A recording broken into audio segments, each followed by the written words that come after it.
So today's lesson is all about experiencing the world through your feet. The too common in today's world, we always put in shoes on our feet, boots, heels, anything that stops the direct contact with the sole of your foot, the skin, and the ground itself. Now when you think about it, your feet are the connection between you and the whole world. And for that reason, there's a few things that you should consider.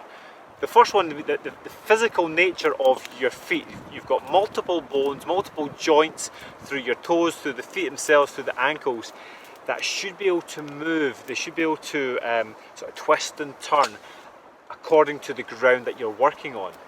This has then a knock-on benefit for the rest of your body, because the more your feet experience twist and turn, it then starts to send signals up your leg, through your ankle, through your knee, through your hip, through your spine, and ultimately to your brain. That keeps us mobile, keeps us very, very healthy. Now, as someone, that would be myself, that has suffered from plantar fasciitis, it is blooming painful, it's frustrating, and where I got mine was because I was wearing heavy, hard-soled boots that were not designed for the type of walking that I was doing. And what it was doing was, my foot was not footfalling properly within that boot. And from that, all the little muscles in the base of the feet, they need to be able to move on different textures and surfaces. And when you slam them inside a very solid boot like that, you get lots of problems.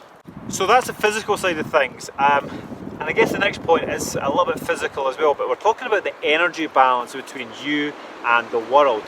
Now, we've got something called ions, and there's a certain sort of positive and negative balance that we have to maintain.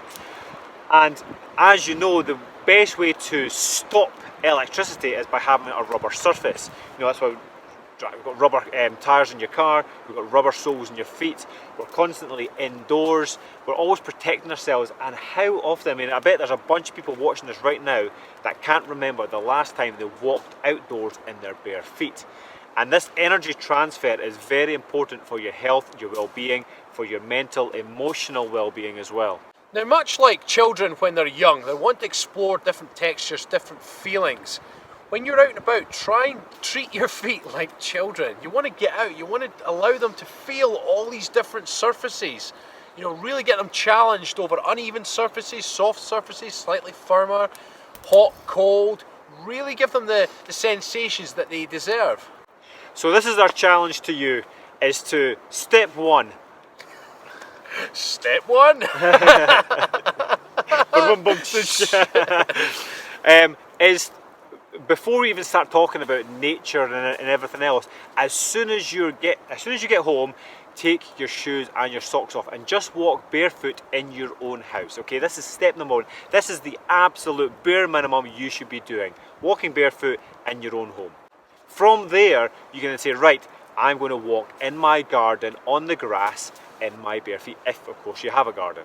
If you don't have a garden, then find a local park, somewhere that you can just slip your shoes and socks off, and you don't even have to walk, just standing on the ground with your toes in amongst the grass, in amongst the mud, is going to create this ion balance that's going to make you feel so much better. It's going to make you sleep better and feel better and have more energy. Smoking.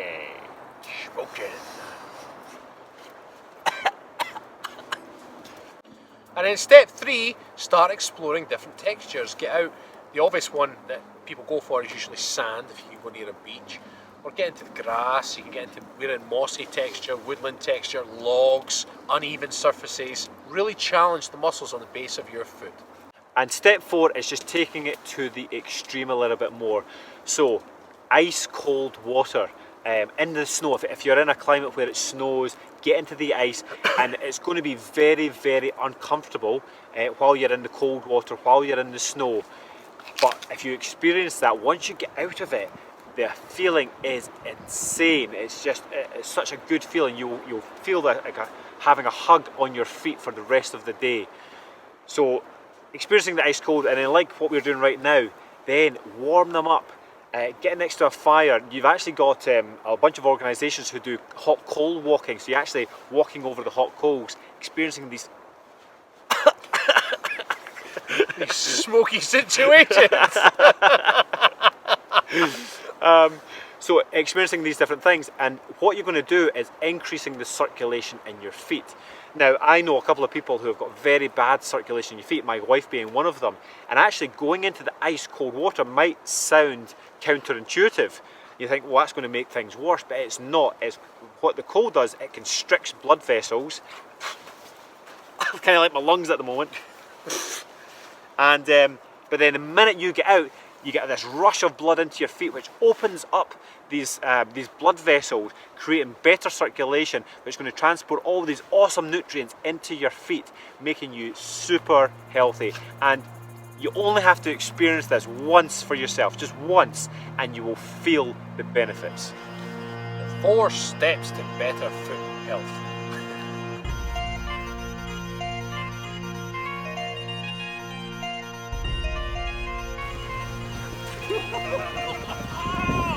God, you got so